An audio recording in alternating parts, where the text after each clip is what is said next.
چاہیے، مریم be be کو گوشت کے ناخن لینے چاہیے.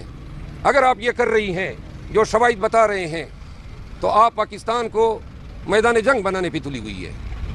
جی سر یہ بتائیے گا کہ ایف آئی اے نے آپ سے مزید کیا سوالات ہوئے اور جو آپ نے ان کو سبمٹ کیے ہیں ایف آئی اے نے ان کو یقین کر لیا ہے یا کچھ انکوائری ہوگی؟ نہیں، شہادتیں جب آ جاتی ہیں، اب انہوں نے، میں اپنے وکالت کی تجربے کی بنیاد پہ یہ بات کر رہا ہوں، انہوں نے اب وہ ایم این اے صاحب کو ایگزامن کرنا ہے، پھر اس کے رشتہ دار کو ایگزامن کرنا ہے، پھر انہوں نے فورینسکس کرنی ہے.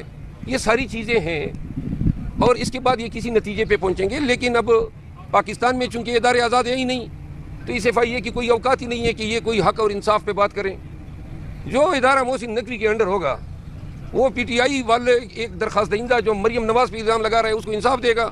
عدالت انصاف نہیں دے رہی ہیں تو پھر ان سے کیا توقع. سر وہ ایم این اے جو ہے وہ پی ٹی آئی کے ہیں جنہوں نے آپ کو ثبوت جی دیے؟ میں نے بتایا، نسیم علی شاہ صاحب ہمارے ایم این اے ہیں، بنو سے مولانا صاحب ہیں، ان کے والد صاحب بھی ایم این اے